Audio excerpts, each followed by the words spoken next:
Calling all Superman cosplayers. Hi everyone, my name's TJ, and I'm a fan of the All-Star Superfan podcast, and since I don't have a Signal watch, I'm just going to use social media.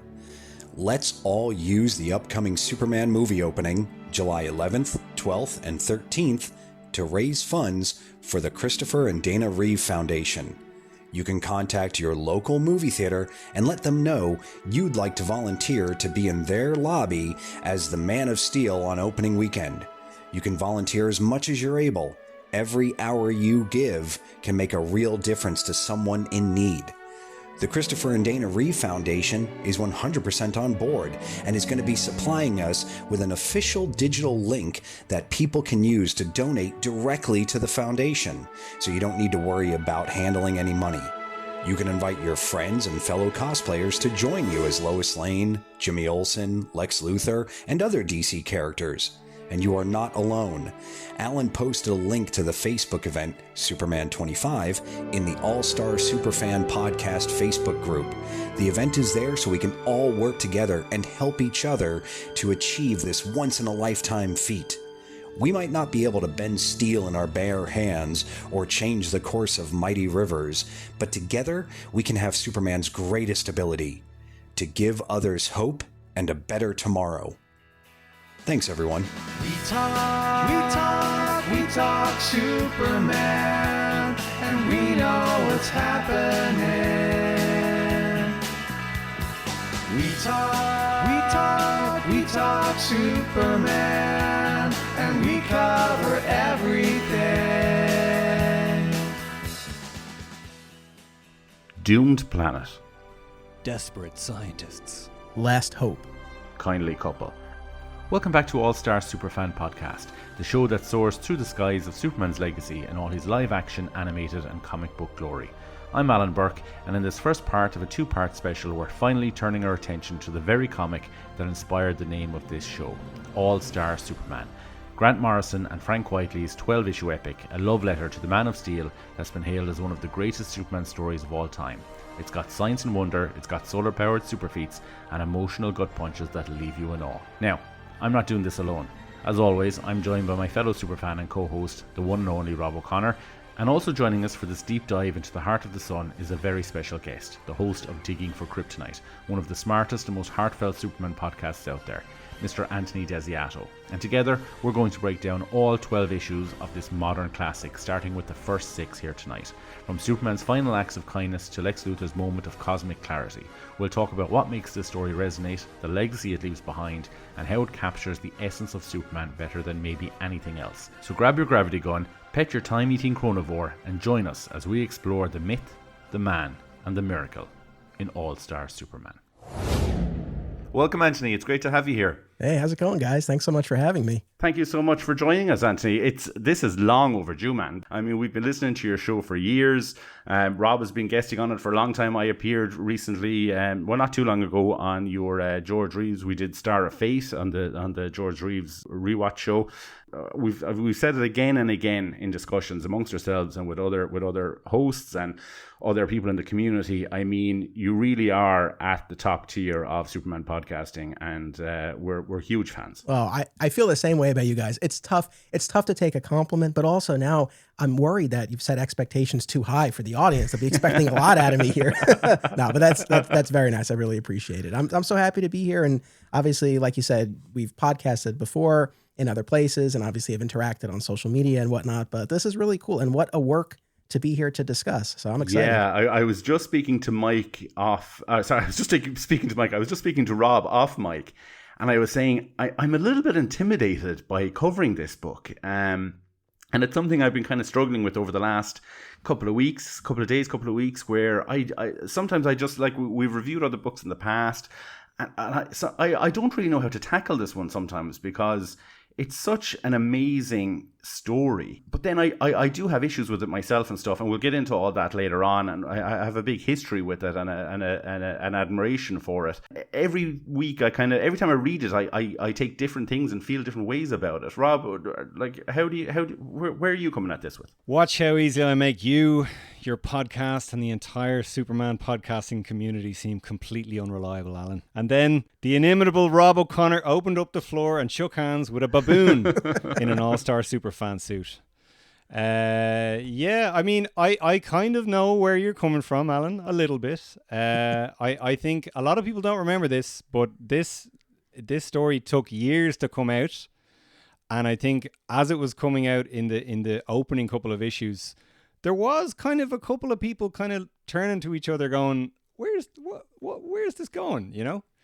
But I think as the sort of back end of it started coming out, I think it all started to click and we realized how great it was. And I have to say, every time I've gone back to it, I've enjoyed it more. And this might be the time I enjoyed it the most. And I don't really have many glaring flaws with this anymore. I think every single page, every single panel is just bursting with ideas and imagination. And it's a story you really have to take your time with, and you really have to be very patient with and keep an open mind with. But I think it's probably the best Superman comic ever. And I love it. I love everything about it, and I can't wait to talk to you both about it. We've perfect special guest for it, and I can't wait. Yeah, absolutely. And to be honest, when we spoke about covering this, and we have spoke about covering it in the past, and I think I kind of put... And we did cover it in the past, by the way. Well, like our second ever episode, we talked about this at length, but, you know, I think it does deserve its own dedicated episode like we're doing tonight. You can't really have a show called All Star Superfan and not talk about All Star Superman. You know, obviously the comic that inspired the name of the show, and we have touched upon it previously, very very early on in the show. But I did want to return to it. I know, Anthony, you've covered it before on your show, and you know, it's a great episode, and you really deep dive into it. But like I said, I've always been a little bit intimidated to go back to it because my feelings on it changed so much that I'm always worried that if I kind of put pen to paper and it's out there what my opinions are, that the following week I'll change and I'll hate everything I said the week before. I just think it's such an amazing story that's influenced so much going forward and has had such a huge impact on everything. Anthony, when did you read this originally back in the day while it was being released? Yeah, I read this as it was coming out from 2005 to 2008. So to Rob's point, I definitely was aware of and felt the long delays. Fun fact, so I worked and shopped for many years at a now closed comic book store called Alternate Realities. And for a period of time, one of the owners of the store was a gentleman named Brandon Montclair, who is assistant editor on All-Star Superman. So fun little point of connection there. But yeah, I read this as it was coming out, and I've talked about this a lot. What you're saying, Alan, really does resonate because I've had my own journey with the story. I never hated it, but it initially did not resonate with me the way it seemed to with so many other folks. And I think I can pinpoint why. It didn't really line up with that post-crisis, modern, grounded Superman that I had spent so much time with. Morrison obviously is drawing from, I think, the breadth of Superman history, but especially the Silver Age, and that was not something that I really had any reference point for. But over the years, kind of going back through a lot of those pre-crisis stories and seeing what those influences were, I just so came to appreciate this mythic, holistic take on Superman. And it's become one of my favorite stories, but it wasn't initially. So for anyone who's kind of mixed on it or wherever someone might be, I genuinely get it. I'm the same. I didn't read it originally back in 2005 through to 2008. I found it much later. To be honest, I actually think I saw the animated movie first and then read the comic as a result of watching the movie. And, you know, we will talk briefly about the animated movie as well later on. And it is a case of, you know, the book is better and the book is far superior than that project was. Now, look, no disrespect to Dwayne McDuffie or anything, but it's not suited, I don't think, for that medium. And like that, we'll get into that later on.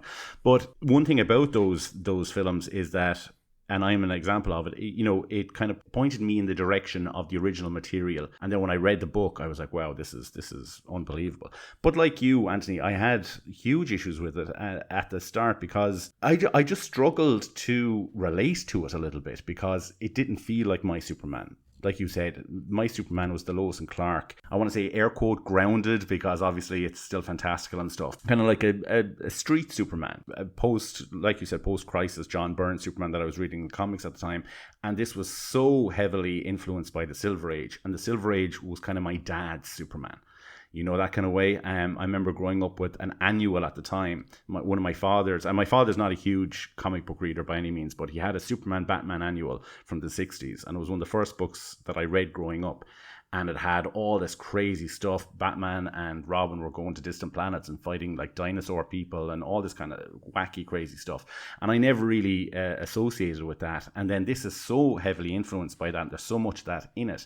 But one thing I wanted to ask you both is, do you think that maybe a lot of fans who read this early on come to appreciate it over time with age themselves? Because I find that as I've aged and experience things, and a lot of the themes of this book, and we'll get into them as well, mortality, grief, all that kind of thing, depression even to a certain point. Like when you're in your teenage years and your early 20s, I think it can be hard to relate to some of that stuff. On a very base level, this is a story about Superman, being given a terminal cancer diagnosis and having a year to live and how he spends that year. And I think as we get older, that kind of has much more of an impact on the reader. Yeah, no, I agree. I think you touched on something interesting there that, teens and people in their 20s. I feel like this story possibly resonates the most with very, very young readers and older, mature readers. I think that sort of cynical demographic in between is possibly where the sweet spot is not, and I think that might be an issue there. But no, absolutely, I think you've hit on something there that's pretty true, that like a lot of the stuff Superman is grappling with and the way in which he grapples with it and the way the other characters act around him possibly isn't going to hit as hard when you're 18 or 19 and the world is your oyster. So yeah, no, I completely agree. I want to point out as well, like we've mentioned the Silver Age a couple of times. I think there is so much of the Bronze Age of Superman in this story as well. And if you go back, and I feel like I'm always flying the flag for this, but Elliot S. Maggins' run on Superman in the late 70s has so much of that, I think, inspired this story and a lot of the other contemporaries Grant Morrison had, and you can see some of the influences from that all over this. And I think especially that the relationship between Superman and Lex Luthor in this really, really screams Bronze Age to me. And just the overall kind of existential vibe of the story is very, very Bronze Age. Like they did do stuff like that in the Silver Age, but they really, really did it in the Bronze Age. And in that sort of, and I think it was actually you, Anthony, that introduced me to the idea of the Platinum Age of Superman, where it's the last couple of years before kind of Crisis on Infinite Earths. But that sort of last gasp of the Bronze Age, where Superman is still like incredibly powerful, but we kind of explore the more mythic concepts and the idea of mortality and his inner conflict a lot more. Are you kind of specifically referencing, say, stuff like the Alan Moore stuff, that kind of era? No. Before that, like sort of Carrie Bates, Elliot S. Maggin specifically, but also kind of Carrie Bates, early 80s, and then kind of leading right up to and then I guess Alan Moore a little bit, like The Man Who Has Everything and stuff like that. Like a lot of that feels echoed in these 12 issues, I think, for me, even though it does kind of have a sunny disposition overall. It does have some of those heavier themes to it. So. I sometimes think that Silver Age has just become this kind of, this catch-all for anything that's cosmic. I think like once anything is cosmic or has robots or any of that kind of stuff in it, aliens or I think it just comes under the cachet of Silver Age. But can I make one small point before we get started? And I think I'd forgotten this. We keep talking about Silver Age, Bronze Age, not post-crisis. I read the liner notes at the end of the Absolute Edition. And in it, Grant Morrison does state that in this story, Lex Luthor, at one point prior to the events of this story, LexCorp was a thing, basically. So it isn't really necessarily apparent as you're reading the story, but Grant Morrison did say that that's what they had in mind when they were writing it, was that Lex Luthor was this billionaire industrialist in Metropolis, and then all these crimes he did against Superman led to him being arrested and sent to jail, and then that's where the story picks up. So it's just an interesting bit of kind of context going into the story, I guess. No, that's important. Like, I think the story is more holistic than it's often talked about. It's not just Silver Age, but Silver Age was such an additive period in the character's mythology, and so many aspects like the fortress, like the robots, like Kandor were introduced, and Morrison uses them. So I feel like it looms large, but no, that is an important point. And even something like Clark's eulogy for Pa, when he talks about standing up to bullies and the strong have to stand up for the weak, I feel like that's an ode to the golden age iteration of the character. And then talk about modern era, not just those liner notes, but there's a version of Doomsday. There's Black Kryptonite, which had been introduced very recently on Smallville of all things. So there's a lot at play here. I think that's a really important point, and something that I've had to even remind myself of at times. Black Kryptonite, I totally forgot. That's absolutely from Smallville. You're dead right. This version of Superman is a lot more relatable, I think. Especially as kind of a father and someone kind of, I was going to say heading into my 40s, but I'm in my 40s. I've landed. And you can kind of just, when you start thinking about things like legacy and, what you've done with your life and the achievements you've made and your failures as well, and all these kind of themes that when you're reading it kind of, in your 30s and 40s, you're like, wow, it resonates so much more. But Rob, you brought up Grant Morrison. I just want to talk about the team behind this for a little bit. Anthony, just in relation to Grant Morrison himself and Frank Quitely as well, are you a fan of their work in general? Yes. So big Morrison fan generally. I've historically gravitated more to Morrison's more traditional superhero fare, like JLA, for example. That's been a favorite run of mine ever since I was a kid. And I feel like some of their other work took me a little bit longer to really access and sink my teeth into. But Final Crisis, I think, would be the perfect example for me, where that's something where my first 2 readings at least left me scratching my head. But now I've come all the way around, and it's one of my all-time favorite crises and stories generally. So I definitely have had a journey with Morrison, but overall, yeah, very much a fan. And what about you, Rob? Yeah, I'm exactly the same. I was a teenager when Batman R.I.P. and all that stuff was coming out, and Final Crisis, and I read the vast majority of that. I read most of Morrison's Batman run as it was coming out, or at least as it was being reprinted here in Ireland. Yeah, it's heavy stuff, man. I'm not gonna lie, and it didn't all resonate with me at that time in my life. But like, I think, Anthony, you're dead right. Like, I think Grant Morrison had already mastered the sort of base, for want of a better word, basic entry level superhero comic book. JLA, like, man, if you like the Justice League at all, go and read JLA. If you like the cartoon, go and read JLA. If you think the movie could have been better or whatever, go and read JLA. It's some of the best DC comics ever. It's such a magnificent run, and it's just instant like entertainment. It hits all the boxes. It's and some of the Superman stuff in it, man, is so cool. Like, very few comic book writers for me get that kind of tension and release feeling that you get from the Superman movies and the Superman TV shows. Very few comic book writers actually nail that. Grant Morrison nails it in the JLA comic. And even when he's Electric Blue Superman, some of my favorite Superman moments ever are when he's Electric Blue Superman in the JLA run. So cool. But that is a very, very different speed to like Batman R.I.P. or even the New 52 Morrison run of Superman. That's some heavy stuff. You really have to keep an open mind and like read them a couple of times and stuff like that. And I actually think this story is like a nice compromise between the two. Like, it is very, beginner friendly, but there's some big heavy stuff in it that you really have to sit down and read very patiently, and I don't think that's a bad thing. Like, not everything should be about instant gratification. We should take our time with certain stories. We should keep an open mind. We should be open to the idea that there's bigger ideas in it, and that like it takes a bit more effort to really get the most out of it. So in a nutshell, that's my take on Grant Morrison. I think they are a master storyteller. I love everything they do. But that love comes with a caveat, So that's where I'm at.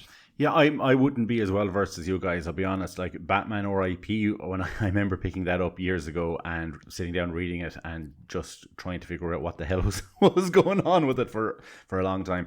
And then going back again, though, years later and just having this, much stronger appreciation for it. And All-Star Superman, like reading it again and again and going back and always finding something more in it. And I actually met Grant in Dublin back in 2017 or 2018. And to be honest, we had this lovely conversation for a few moments where I think he was releasing a Green Lantern book at the time. And he was doing a signing, and I went to it, and I bought a copy, and then I brought my copy of All-Star Superman number 6. I love that cover, the one with Superman standing with Krypto in front of Jonathan Kent's grave. And I brought him up the issue, and he signed it, and he started telling me about the personal process of writing All-Star Superman and how he used it to kind of deal with the death of his father. And that issue in particular meant a lot to him. And it felt like we were talking for about 5, 6, 7 minutes. It was probably just 2 minutes. But it was just a really lovely, lovely conversation. A little bit eye-opening, to be honest, to see behind the curtain of these books and what the writers bring to it from their own personal experience. But it is on I have to read more, to be honest, especially after going back and revisiting this over the last few weeks. And it has been over the last few weeks that I've revisited this. A lot of the times, like Rob, when we covered books like For the Man Who Was Everything, I sat down over the space of 2 hours and I read it and I ingested it. But I have read this, I would say, once we decided to do this, I'd say I've read these 12 issues about 4 or 5 times by now. And I keep going back and trying to understand, well, what's he trying to say here? That as an experience in itself is just phenomenal. Like, I've really appreciated that journey. When we were talking about Batman R.I.P. and the Batman run there, a great companion piece to this series, I think, is not All-Star Batman and Robin, but actually Batman and Robin by Grant Morrison and Frank Whiteley, which is where Dick Grayson took over as Batman and Damian Wayne was really making his debut as Robin. I think their run on that book was 6 issues, Anthony, was it, or was it 12? I can't quite remember, but those issues were fantastic, and there's some of my favorite, and you don't really hear people talking about them as much anymore, but like, of that whole run Morrison did, I feel like that was the highlight. And you can pick them up instantly. All you need to know is that Bruce Wayne is dead at this point and Dick Grayson is Batman. And they're just great, great, great issues. And they stand along nicely to this series, I think. And there's a lovely panel where Alfred is holding up the Batman mask, and it's almost like he's framed like someone out of Macbeth or King Lear or something, and he's talking about how the role can be compared to like a great Shakespearean role or James Bond. I always remember that. Anyway, phenomenal comic. Check that out if you've never read it before. Yeah, those are great. I'll say real quick, for me, I think the 2 keys that I finally figured out to really appreciating Morrison, one is to not get too caught up in the particulars. Like I remember in Morrison's new X-Men run, for some reason, this is so stuck in my head. There was this business about liquid time. And then in All-Star Superman, when they're talking about the Underverse, they talk about solid time. What is that? And I feel like in the past, that has been a little bit of a roadblock for me. Now, I just roll with it. And then the other thing is, not that this is the case for every single one of Morrison's works, but I found that sometimes there's just one thing that if you kind of have in your head, it just unlocks the rest of it. Like very recently, I went back through Morrison's New 52 action run, and I went in just with the understanding that, okay, this villain, Vindictivix, is attacking Superman across his timeline. So the timeline is going to get jumbled. We're going to be bouncing around. Just go along for the ride. And I had a great time with it. Whereas the first time around, like, what's going on here? We're bouncing back and forth. So I think just kind of both of those kind of speak to the same thing of just sort of relaxing a little bit and just surrendering to the story, because it's a fun ride and there's a lot there, and does benefit from slow, close, and repeated readings, which maybe folks don't always want to put in the work, but I think it's worthwhile. And especially for us as podcasters, it's great. And it gives us a lot to talk about.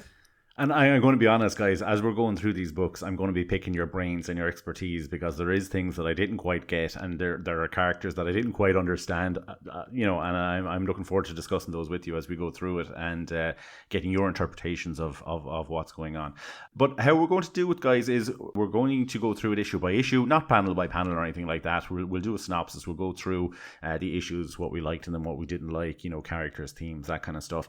And we're going to kind of lead on an issue each. So I'm going to start. We'll go through the first issue, then Anthony, Rob. It's not going to go in chronological order or anything like that. We're going to mix it around as we're going. Well, it'll go in chronological order, then we're going 1 through 12, starting with 1 through 6 in this episode. But Rob might do 2 in a row, or Anthony might do 2 in a row, that kind of thing, and we'll go through it. But we're going to start with issue 1. Can I before we get started, can I tell you my one unpleasant experience rereading this series? Please. I own this comic like 3 or 4 different ways, right? I have my lovely Absolute Edition right here. I've been using that one a lot. Oh, that's beautiful. That's beautiful. I don't have that, actually. That's like a big phone book of a thing. It's very hard to look around. It's absolutely beautiful. I have that. I also own the individual issues somewhere. I pay for DC Infinite, and I have done for years. It's not an easy thing to do if you're in Ireland, because it doesn't exist here. So there's all kinds of VPNs and jiggery pokery I need to do. They have bloody well taken it off DC Infinite. Only the first issue is on it now, and you have to get the Elite Premium subscription or whatever to read the rest of them, which is ridiculous. So I wasn't happy about that. That's the only unpleasant thing I have to say about this book tonight. Oh, that's a bummer. Yeah, I mean, here in the States, the first issue is free on the app, but the rest of them are there, like in the regular, with the standard tier or whatever it is. And then I guess the collected editions are available in the Ultra. I don't think they are, man. I have an American subscription, and I think they've taken it. I might be wrong, but I think they've taken down everything except the first one, and you have to have the Ultimate tier premium subscription. Frustrations continue to abound with this app. Yeah, absolutely. Well, at least you have that beautiful Absolute version. That looks stunning. I've never even seen that before. That looks absolutely stunning. It's stunning, and I recommend it to anyone who can get it. It's like all of those Absolute editions, and indeed physical comics in general. Where the heck do you put it in this day and age? So that's why I like to have my digital one to hand as well. But that's the predicament we find ourselves in. So we're going to start off with issue 1, titled Faster. I'm going to take this one, guys. Overview, it's Superman saves a mission to the sun, overexposed to solar radiation. Meanwhile, Lex Luthor is arrested for orchestrating this big scam. But more than that, it is just this, it's the setup for the entire series. Issue 1 is the setup for the entire series. And it's a story about Superman getting sick. I remember reading it the first time and I was like, well, this isn't a death of Superman story.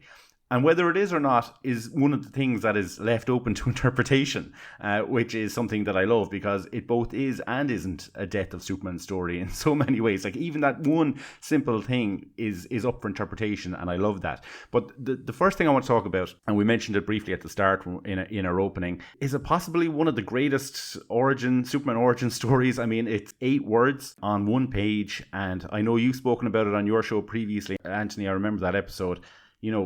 Such a simple premise. We don't need to go through the origin all over again. Doomed planet, desperate scientists, last hope, kindly couple. And you're into the story. And that's all we need. Like, Rob, where do you stand? We've done an episode before on origins and spoken about them at length. Like, for an opening for a Superman book, what do you think? I think it's perfect for this story. And I think it's a masterful comic book page.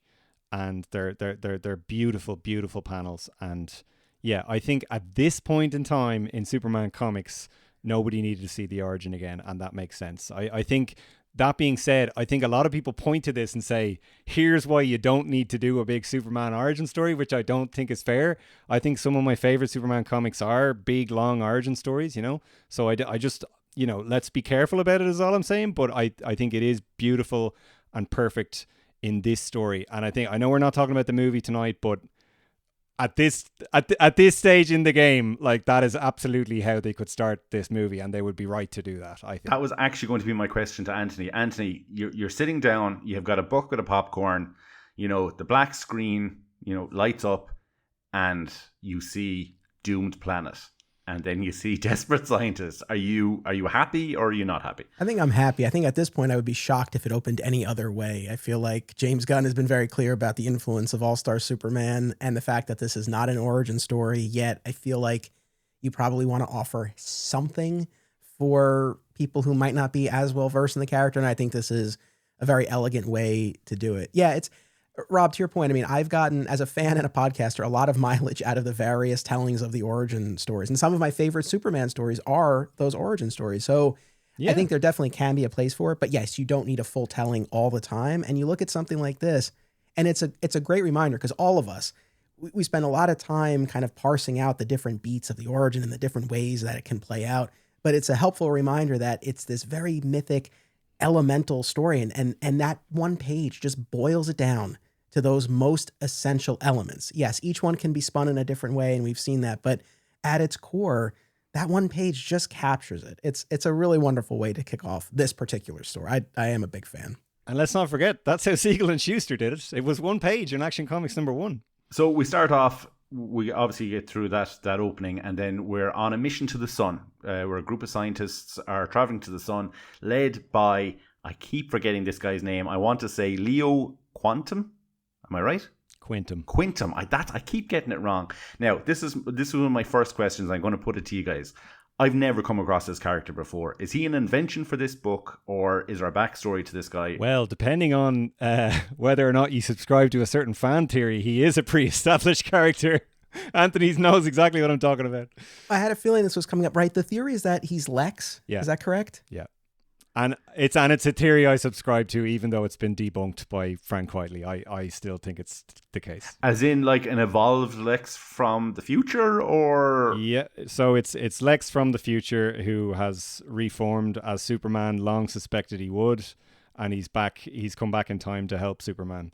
And in fact, there are a couple of things that I view as being hints to the fact that he is in this very issue. He says, "I'm trying to escape from a doomed world too, Superman." It's called the past, so he's trying to escape from his evil past. I don't know. I call it tenuous. I don't know. They even look similar. I think it's the case. And again, going back to Elliot S. Maggin, that was a real thing, that like he would constantly refer to the fact that Superman saw good in Lex and he believed in him, and if he just cast aside his wicked ways, he could be a great force for good in the world. And I think that is, we're skipping to the end already, but like I think that's perfectly apt for this story. I think the ultimate kind of fate for Lex Luthor would be to renounce his wicked ways and become Superman's best friend, and I hope that's the case, even if Grant Morrison and Frank Whiteley tell me it's not. That's what I think. Anthony, I got to get your take on that theory though. Yeah, it was not something that I was really aware of, I think, until probably around the time I did my episode on it. I was reading about it and I came across it. I mean, yeah, I guess I'm kind of mixed. It's intriguing, and as someone who does always look for the best in Lex myself, there's something appealing about it. And also, so many of the characters and elements in this story are derived from something or some callback to something. So the idea of this character being wholly original, there's nothing wrong with that, but would make more sense if we're looking at this as part of a whole, that there's some credence to that theory. I mean, I don't know, because yes, again, not to jump ahead to the very end, but the ultimate point with Lex at the end of this seems to be like he can't get out of his own way. So, but I don't know. Maybe we don't know what happens in the aftermath of that. So I'm open to it. It's not something where I'm going to die on this hill. It's got to be the case that Leo is Lex, but it's intriguing, and I'm open to it. He's an interesting character, and I just assumed, because they seem to know each other so well throughout the book, that he appeared somewhere, maybe even back in the Silver Age itself, and I just wasn't sure. In the liner notes in the Absolute Edition, Morrison said that he was kind of inspired by Emil Hamilton from the animated series, and also just the general mad scientist friends that Superman would have throughout, like the George Reeves show and the various comics over the years and stuff like that. So he's kind of an amalgamation of a bunch of those kinds of guys, like the wacky mad, like Dr. Klein and Lois and Clark, all those kind of guys. Like he's sort of just a mix of them. So he's leading this mission to the sun. One of the astronauts turns into this monster, sabotages the ship. Superman arrives on the scene to save them. And then we find out through Perry White back in Metropolis that Luthor is in prison. He's actually working for the government, but he ends up getting arrested because, again, with these schemes, he has this kind of a scheme where he's damming a bunch of rivers, and then jacking up the prices of the water or something like that. It's one of these kind of classic Lex Luthor schemes, and Lex gets brought in. But you can see, like, we get a taste for Lex. He's doing this weird thing where he's controlling this organism that's on the ship. But there's a 9-minute delay, obviously, because it's in space. So he has to do all the calculations, however many calculations a second is, to figure out exactly what will be going on in 9 minutes' time, which I found so fascinating. And Superman arrives and disposes of this guy. And there's an issue, though. He needs to save the ship. And in order to do that, he expands his aura, his solar aura around the ship to manage to pull it away from the gravitational pull of the sun. Doesn't get more post-crisis than that. Doesn't get more post-crisis than that. That's very true. And he does it. He saves the ship, and then we're into this kind of laboratory scene where Superman is being tested, and his strength has increased exponentially, and his powers have increased exponentially. And Leo Quintum is explaining to him that part of the reason that this has happened is because he has absorbed so much solar radiation from the sun that his cells physically can't handle it, that they're bursting. And Superman sees it. He looks at his hands and he's like, I can see them like fireworks going off my palm. And Leo Quintum explains to him that, he has a year to live. It sets up the entire premise for the book, in that, what would Superman do with a diagnosis like that? And one thing that struck me, and it's a line from Lois and Clark, from one of a terrible episode, an episode I don't like at all. But there's an episode in Lois and Clark where Superman is blinded. Lois is asking him, what are you going to do if we can't get your sight back? And he goes, well, Lois, if I'm going to be blind, I'm just going to have to learn to be the best blind person I can be. And it's such a Superman way of thinking. And this is the exact same thing. Superman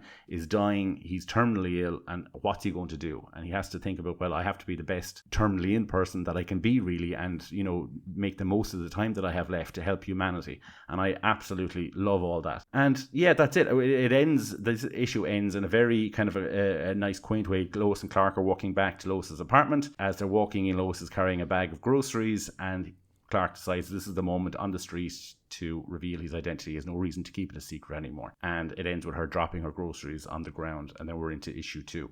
I just think it's a really good opening. I remember it catching my eye back at the time and just being, I was in. Like, I wanted to know where this story was going. I thought it was absolutely fascinating. Anthony, where were you with the first issue? What do you think about it?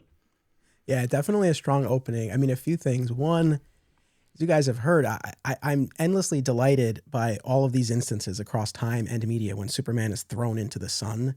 If he's powerless or under some influence, whatever the case may be, it seems to be this cure-all.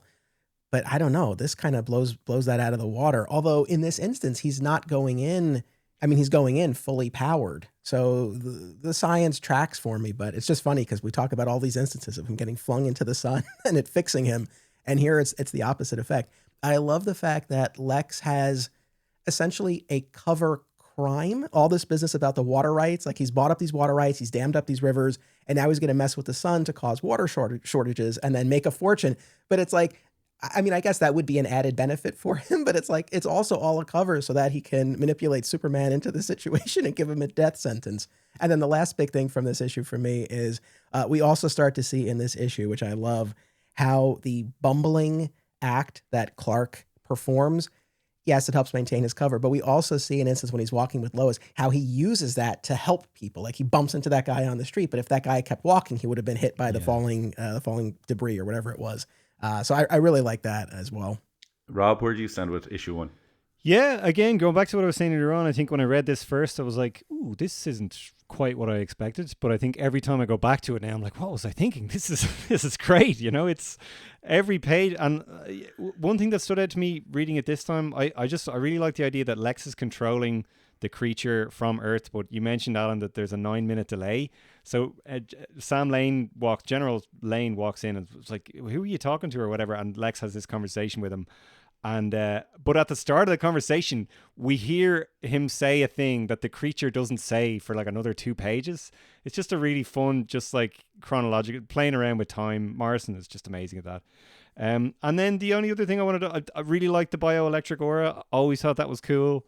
And that it's just a fun extension of that idea that he has this new power now that he can wrap it around something and use it as kind of a force field, which is kind of similar to sort of some of the stuff John Byrne suggested in his run, and then they kind of abandoned it later on in Post-Crisis. But then the other thing I thought was really cool, you mentioned that something reminded you of Lois and Clark. There's nothing more Christopher Reeve than him taking the glasses off and saying, Lois, stop talking, I have something to tell you.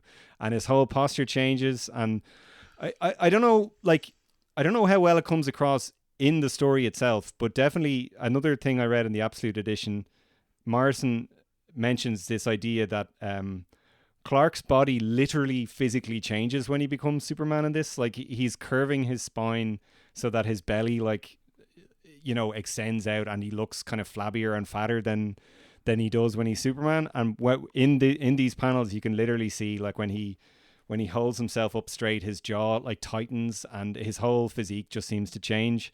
Just a really, really cool idea. I don't know that they'd ever be able to do that in live action and for it to look good, but it looks incredible in a comic.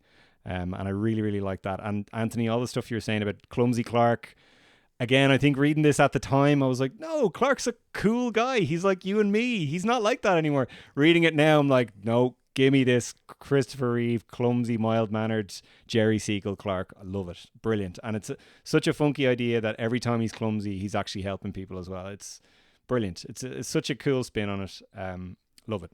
And it really sets up that kind of that science fiction tone, I think, for the book as we move on, you know, with Leo Quintum and the experiments and the laboratory. And he works for, I think it's an organization called Project. And like you really get the feel that it is going to be a science fiction heavy book, which it is, and more so as we go on into the future issues. Right, will we move on to Anthony? Will you take issue 2? Sure. Yeah, this was a fun one. So in this issue, Superman takes Lois to the Fortress of Solitude, and I love this running bit throughout not just this issue but the story overall of Lois not believing him that Superman is actually Clark Kent. And it's just one of those things. I feel like it's a very clever reversal of how you would expect this to play out, and she talks about how she had tried to prove this for years and was never able to, and just looks at this as a joke that he's playing on her. So I really like that. Like, out of all of the possible responses, her refusing to believe it would not have been at the top of my list. So I really like that. And very early on, we arrive at the Fortress of Solitude, and with a little bit of an update, we don't have the giant key anymore. Instead, it's a regular sized key, but it's made out of this dense dwarf star material that only Superman can lift, which I liked. So it's honoring the kind of the classic iteration, but with an update. But then you go inside, and this feels very much like that Silver Age iteration of the Fortress of Solitude, complete with statue replicas of our supporting cast members and the robots, the shipwreck of the Titanic, which they have dinner on, and he recreates the menu. And I want to get your guys' take on this visual representation of the fortress, because going back to where we started, our feelings about this, our journeys with the work, all of that, like, just like the bumbling act in the first issue, I had some reservations about that back in 2005. Similarly, when I saw this fortress and just kind of this idea of this Superman spending so much time at the fortress, engaging in these experiments, he's raising a baby sun eater and forging miniature suns with a cosmic anvil and feeding it to him. That's a far cry from Dean Cain's Clark Kent playing pickup games of basketball, right? Like, that's not as far removed. Bo don't know that. That's as far removed as you could get. So, like, I definitely remember having a hard time with that back in the day, because it just felt to me like that was a representation of him being more removed from humanity. And I've come around in a big way. And there's a line he says in this issue where he says, the fortress isn't a museum. It's a time capsule. And I want that one day when someone opens this up for them to know what it was like to be here at the dawn of the age of superheroes. And that just put a little bit of a different spin on it for me, that there was a little bit more behind it than just this, again, museum, so to speak. So, but yeah, I was curious how you guys reacted to this presentation of the fortress. I always think the Fortress is kind of this enigma because the number one lair or base or headquarters is the Batcave. And Batman collects things like, you know, the giant coin and all these artifacts from his adventures throughout the years and his career. And I always think that's in some way to kind of prove to his parents, maybe even subconsciously, look what I've done, look at the difference I'm making, you know, look at the things I have achieved. I'm keeping my oath to you. Or maybe in some level it's some kind of a part of a lost childhood. Like it's the bedroom he never had because he was training in the Himalayas or something like that, you know. And as someone who's a huge collector, as you can see myself, of memorabilia and things myself, I get great joy out of it. I don't know if I want Superman to be that, though. Reconstructing the Titanic and having dinner on it was a little bit macabre, I thought. And, you know, he has a giant coin with the Joker on it, and he has, I'm just looking at it here, obviously he has the Bottle City of Kandor. I like a Krypton that's a shrine, a fortress that's a shrine to Krypton. It's just a little place, or a big place, however you want to look at it or judge it. It's just a place where he can go to feel closer to his parents and his planet and his heritage. I like that. I like that it's a place where he goes and talks to Jor-El. It's a place where he keeps the Phantom Zone projector. I like all that stuff. Keeping space shuttles there, but I never connected with that. And even at the time when I read it first, it was one of the biggest hurdles that I came on with this book. Was it just didn't feel like my Superman. He was much more godlike than the Superman that I grew up with and the Superman that I loved and that I liked. And using this cosmic anvil to make the suns for the Sun Eater, I really struggled with that. I was like, oh, this is really Silver Age stuff and it's so unrelatable, and I really struggled with it.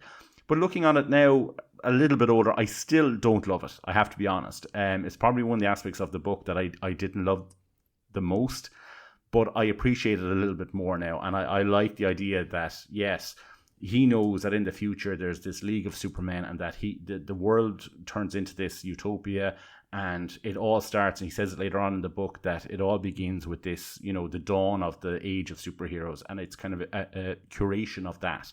I like that a little bit more than I did when I was younger, but I don't think this is what the Fortress should be, in my own personal opinion. I both agree and disagree. I think you made an interesting point there, Alan, about you know, you like versions where it's a shrine to Krypton, and it's kind of you know, it's this thing he makes in tribute to Krypton, or visits in tribute to Krypton. I think what I like about this version of the Fortress, and throughout the sort of Silver and Bronze Ages, it's just as much a tribute to Earth as it is to Krypton. And in many ways, it's more of a tribute to Earth. And part of what I love about this version of Superman in particular is just how delighted he is to be on Earth, surrounded by Earthlings. And I think that's why, you know, he has things like the Titanic and the Challenger and all that. He wants to remember these things. He wants to celebrate those things too, you know.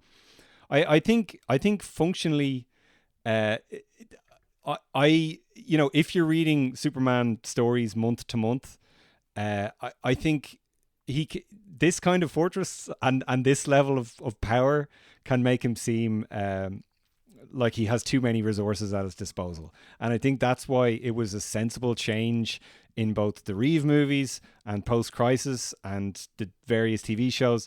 When they scale a lot of that stuff down, I think it makes sense. It enables you to tell kind of not more relatable stories, but stories with more tension in them and more inner conflict and stuff like that. When he's lifting a key that weighs a quintillion tons, you know, it can be tricky trying to come up with villains of the week when you're dealing with a hero that powerful, you know. But I think for this particular story, and I by the way, I love that page where he picks up the key and he explains that the old key he had, it was a bit whatever, and that this one is even heavier and he's the only one on Earth. It's such a fun page, and it's almost like Morrison and Quietly just turning to the reader going, are you going to go with this, guys? You know? And it's so funny because I saw one of those awful little Facebook short 20-second videos. The script was probably written by ChatGPT or something. And it was like, did you know that Superman's fortress is opened with it used to be opened by a giant key, but now it's opened by a tiny key that weighs a quintillion tons or whatever.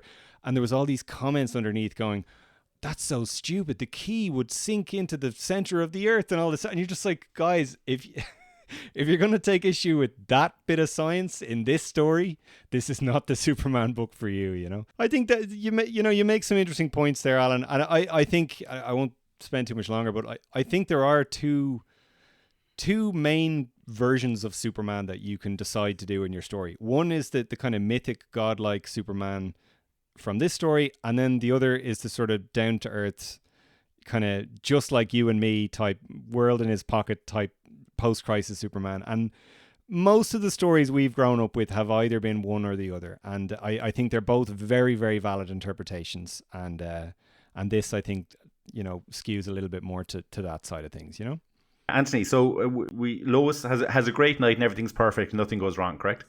Yeah, it's a real easy issue. Well, the one other thing I want to say before that, though, just kind of building off what you guys were saying, because this is something that I think has been part of my journey with this work, is that you do look at something like the Baby Sun Eater, or him picking flowers for Lois from Alpha Centauri 4 or whatever it is, and it does kind of lead you to see him in more of this godlike view. But I guess what I've come around on is that it's just sort of a grander scale, but the same core idea is still pretty grounded. It's like with the Sun Eater, it's a pet. He's feeding his pet. It just happens to be a Sun Eater, and he's forging these suns. And we've probably all been in situations where we've given a significant other flowers. He just has the ability to go get them on another planet.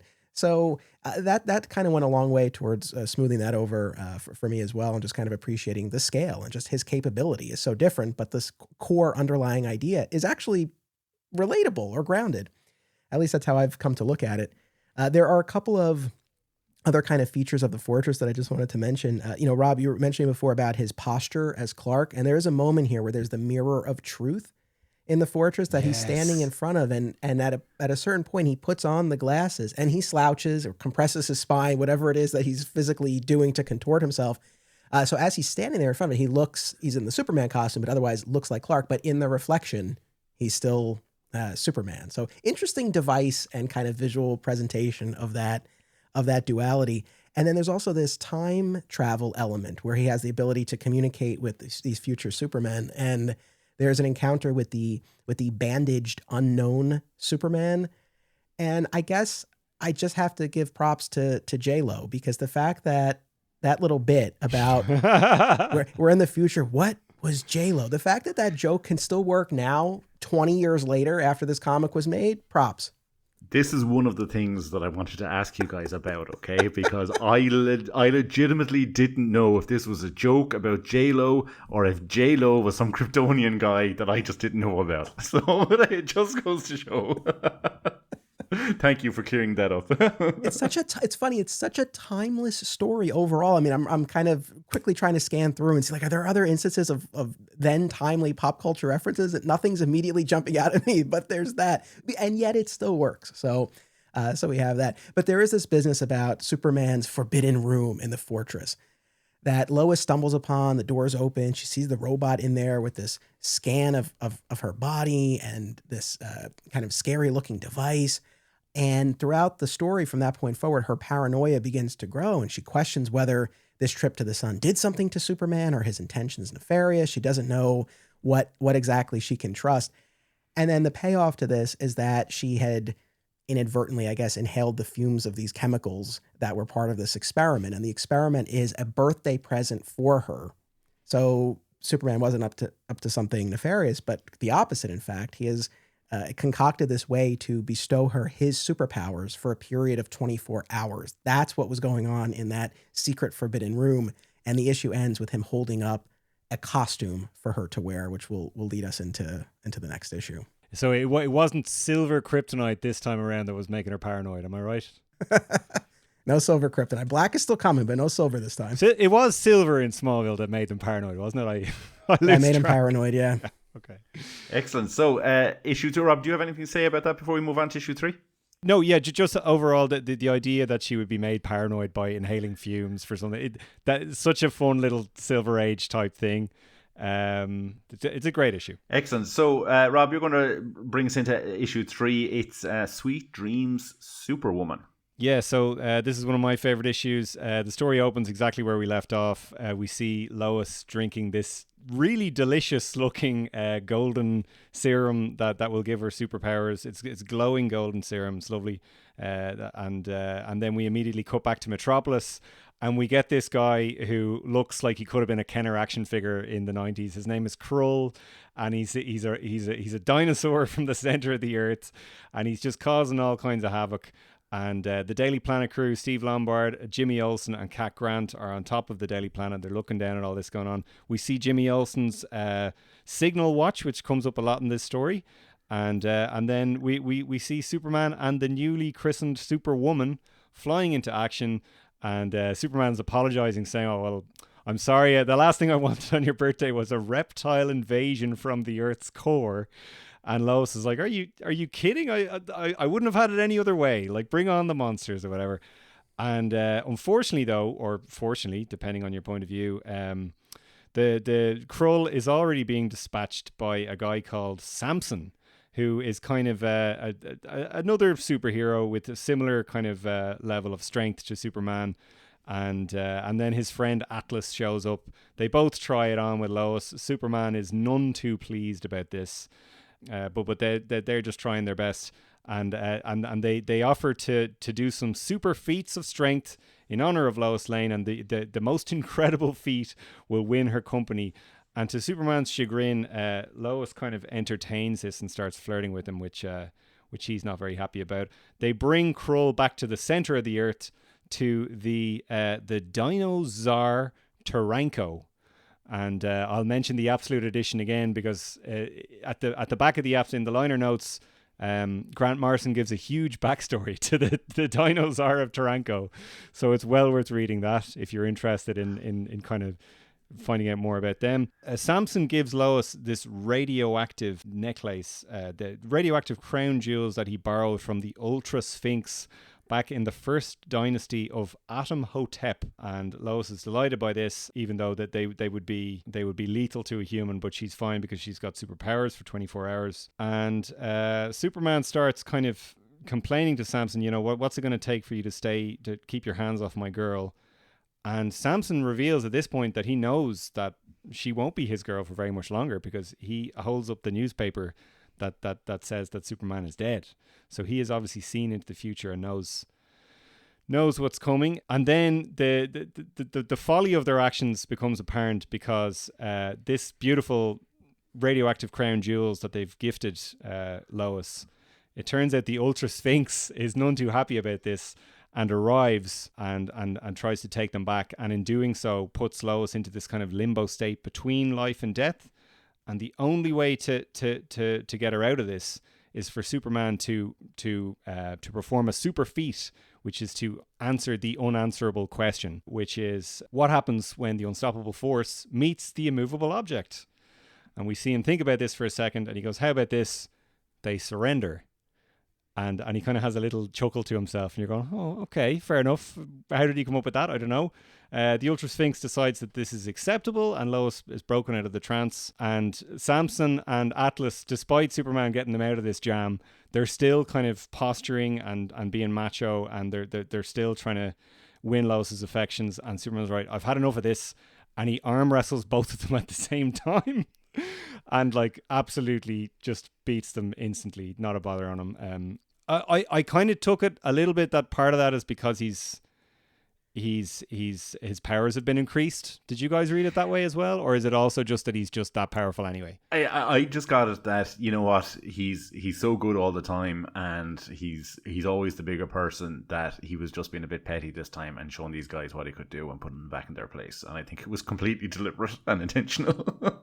Yeah, I think he would have been able to win either way. I think he probably won more easily because of his supercharged abilities. I'll go with that. But yeah, the fact that he indulged in the arm wrestle was great. I love that, because it is, I think, a little bit of a departure from what you would expect. You would expect him to just be the bigger man and let it go. But sometimes he doesn't. And I felt like that was a little bit of Pa Kent, you got to stand up to bullies sort of thing, where he's like, okay, like, you want to press the issue. Let's do this. I love that.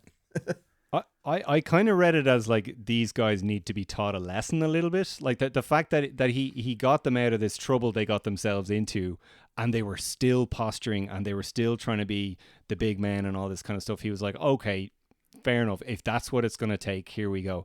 And it wasn't even necessarily that he took any joy out of it, even though he was kind of whistling to himself in one panel. And it kind of goes, I think part of the reason I like this issue so much is I always like seeing Superman and Batman being contrasted with kind of macho, edgy, quote unquote badass characters with similar power levels, and showing how his way is better and the better path to take. And it harkens back to the chat we had with Ed Gross that time, Alan, where, controversially, the moment in Justice League Unlimited where Superman faces down with Darkseid and he's like, well, I'm flying through a world of cardboard and I'm frustrated all the time, and sometimes you just want to cut loose, and with you I'm finally able to do that.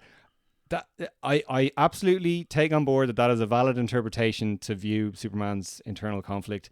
It's never really resonated with me. I just don't buy that he's walking around frustrated and he wants to cut loose. I much prefer the idea that Superman is absolutely delighted, to be on this planet, surrounded by these people, and the internal conflict for Superman is not that he can't cut loose and let the full extent of his strength out. It's that people don't see the world the way he does, and I think that's true throughout this story, and I think it is true in this particular issue. I don't think he wants to beat the shit out of these two bullies. I think it gets to that point because it's the last resort, but really all he wants to do is show Lois a great time on her birthday, which he does. She has the best birthday ever, and the story ends. He says, there's one thing I've wanted to do since the day we met, and it's kissing Lois Lane on the moon with the Earth in the background. It's one of my favorite Superman splash pages ever. It's beautiful, yeah, and absolutely stunning. And the very next page is just as nice. It's like we just get them on this rooftop, and Lois is describing how her powers are wearing off. She can't smell the trees in Canada. She can't see all that gorgeous radio anymore. The stars have stopped singing like they used to. It's just such a lyrical way of describing the whole thing. It's absolutely. And then she says, I feel tired and I'm sore, like I've been dancing all night. It's such a great way to describe it. I'm sorry to keep doing this. Elliot S. Magan, Miracle Monday. There's a chapter in it called Song of the Earth. And I absolutely think Morrison is paying tribute to that with this page. Like the way they describe Superman seeing the world, and the feeling of the super senses working. Lois saying these bits here really, really reminded me of that. Check out that book if you haven't read it. You made the point about Samson and Atlas being these kind of reflections of him. That's, I find, a recurring theme throughout the entire run, the entire 12 issues, where we meet all of these as we go through it. These reflections of Superman, what Superman could be if he was a dick, or what Superman could, like, we get it later on with some Kryptonians, we get it with Lex Luthor, obviously, constantly, because that's always an aspect of that relationship. But we just get more of an appreciation for how good this guy is, just for doing the right thing, just for making the right choice, and sometimes that's the hardest thing to do. It's easy to say that, but sometimes it's the hardest decision to make is to do the right thing. But that's what makes him Superman. It's not his strength, it's not his invulnerability, it's just his moral compass. And we're shown that because we get to see the people who are not Superman as the books go on, and this is the kind of the second version of that after we first meet Lex, obviously. I thought that was interesting. And in that issue, that panel that you were talking about where they're talking sitting on the roof, we get the hint that he might be proposing as well. I liked that. And just to echo what you were saying there, none of that, like his moral fiber, at least in this story, none of that comes at the expense of him being an interesting character. Like, he is still interesting, and you want to follow Superman throughout this whole story. And it is a great kind of counter argument to every time people say, oh, well, he's too powerful, he's too good, he's boring. At no point am I bored by Superman in this story. I'm not, anyway. No. Yeah, this was a really fun one. I echo what you guys said. I think the two other things that really stood out to me, one, it was just kind of interesting to be looking at this story featuring Lois as Superwoman, while as of this recording, we're at a period in the comics, in the current ongoing comics, where Lois has been Superwoman. So it was just kind of interesting to see that and the way it played out here. And I loved the moment where Lois asked Superman, she's like, I can probably guess what you see in me, or what people can guess what I see in you. But she asked him the other way around, like, what is it that you see in me? And maybe it would have worked. I'm sure it would have if he had talked about her intelligence, her strength, her tenacity. But I loved his response here where he's like, I guess there just has to be one thing that I just can't help. Like there's something just kind of so primal about, I really love this. It's a great it's a great issue. I keep calling them episodes because they're so episodic in nature. Well, they call them episodes in the credits of the book. They episode 1, episode 2. So, hey, and I do that all the time on my show too. But whenever we're talking about issues, it's like episodes. Yeah, perfect. So unless if nobody else has anything to add in relation to issue 3, Anthony, I'll let you bring us into issue 4, titled "The Superman Jimmy Olsen War." Yeah, this was. I appreciate getting the opportunity to lead on this one. This was a lot of fun. I mean, to your point, though, about this theme, about kind of the twisted version, you also see it here when he's exposed to black kryptonite, which we'll get to, and then the Bizarro issues, which we'll talk about next time. So, yeah, I think that is very much a theme. But the other thing with this series as a whole is you really get these beautiful spotlights on our core characters. Like we just spent a couple of issues that were focused very squarely on Lois. We'll be getting to Lex. We'll have the Smallville issue. And this one gives us a wonderful turn for Jimmy Olsen.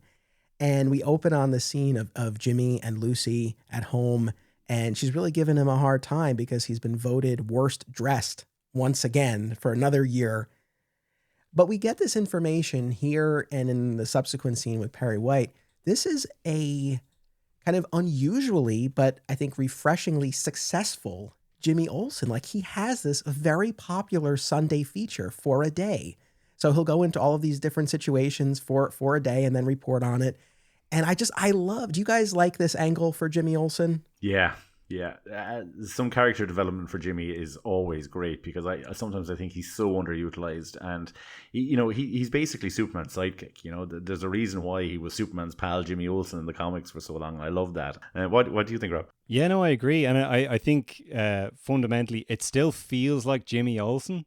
Like I really, really admire what they tried to do in the Supergirl TV show with James Olsen, but he basically was a different character. It didn't feel like it sort of extended from, Superman's pal from, years prior or whatever. This really, really feels like an extension of those stories, and it feels true. And Morrison talks about that that it was something they were really trying to make him seem competent while still kind of being eager and kind of impulsive and all the traits we know Jimmy to have, So I think they did a great job here. Yeah, that's the thing. It's like the core of the characterization is on point, but career-wise, we're elevating him to a new level. So I think that really kind of struck a really effective balance here. But his next for-a-day feature is to fill in for Leo Quintum at the DNA Project, which he relishes. He can't wait to get his hands on that Technicolor coat and whatnot, and explore the various experiments that are underway. Along the way, will be important for later, we do see this doomsday room. And it's this notion, if I understand Morrison science, even though we don't dwell on it, but just to sort of have that in our heads, it's this stem cell accelerator that I guess can turn a soldier into this doomsday monstrosity. But kind of the key turning point here is that there's this investigation or experiment with what we were talking about before, the underverse, this sort of basement level of reality.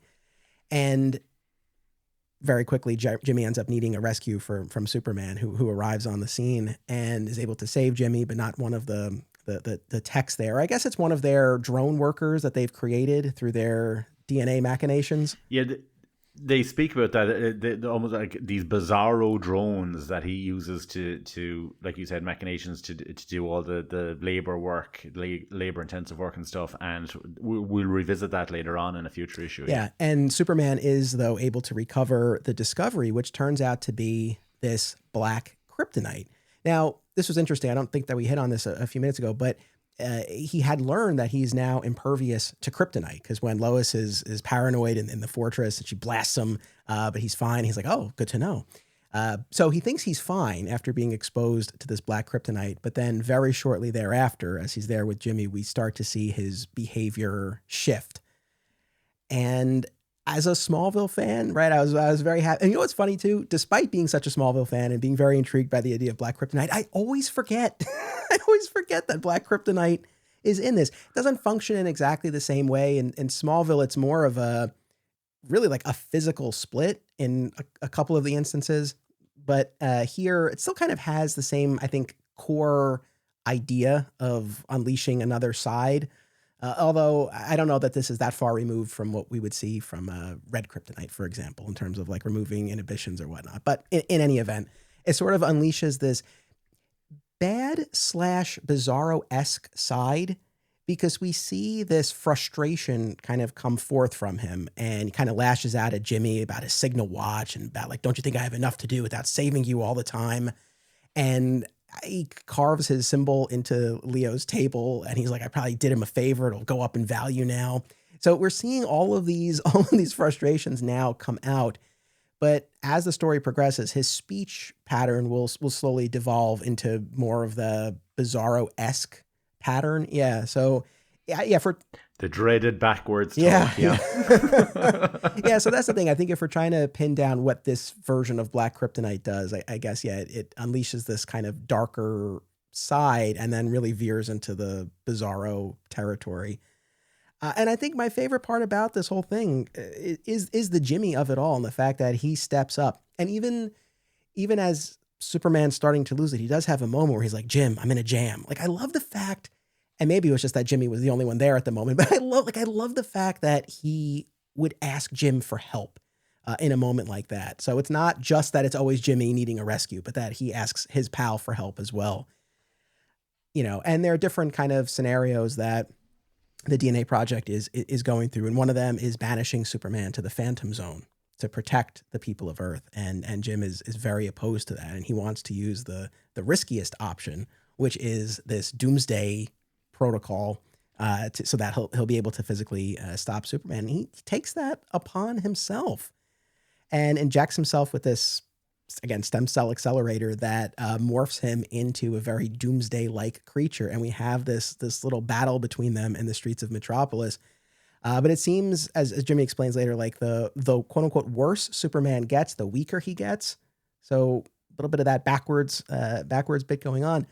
I think one of the most interesting aspects of this is when Superman is kind of down for the count towards the end of the battle, but he's talking about like this essentially fear of dying and how he's Superman, like he can't die. I don't have the exact quote off the top of my head, but I think my reading of it is like that's a manifestation of, as well as he seems to be handling this death sentence that he's been given. I think that's a moment elicited by this experience that he's having with the Black Kryptonite, where those fears are coming out, and he is articulating them as best he can under the influence of Black Kryptonite.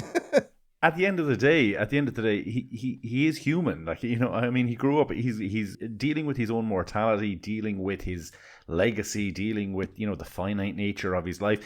This is a guy who grew up and thought, well, you know, there's a chance he may never die. He could be immortal, and, you know, now he has to deal with this kind of finite lifespan that he's been given. And like, who isn't terrified of the unknown and the abyss? And no matter how much of a brave face someone puts on, and there's a lot of people out there who are unfortunately terminally ill and stuff, and, you know, they put on a brave face every day. I don't know how they do it, but they do. But, you know, deep down, they have to be afraid and they have to be scared of it. And I love that about this issue. This particular issue, that was my number one takeaway from this, is that it shows just not a chink in his armor, but it just lets you kind of see that vulnerability a little bit. And I appreciated that. Yeah, I pulled up the actual panels where he says, me am die now? No die. Me scared.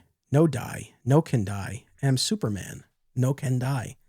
And that's something that I never really, like 10, 15 years ago when I read this, I just breezed past that. Like that never kind of resonated with me in any way, shape or form.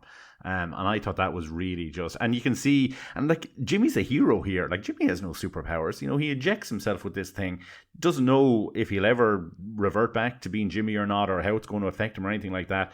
But Superman's in a jam and he's Superman's pal and he needs to step in there. And that panel is very powerful. But there's also a panel on the next page that I find very powerful, where Jimmy is holding, I think, an unconscious Superman. And these bystanders come up and he says, you know, don't let anybody see him like this. And I loved that. You know, he has to, even if he's weak, even if he's down, if he's on his knees, you know, the world needs to picture him as being Superman and knowing that he's out there. And I thought that was so powerful. And remember, Jimmy is usually a photographer.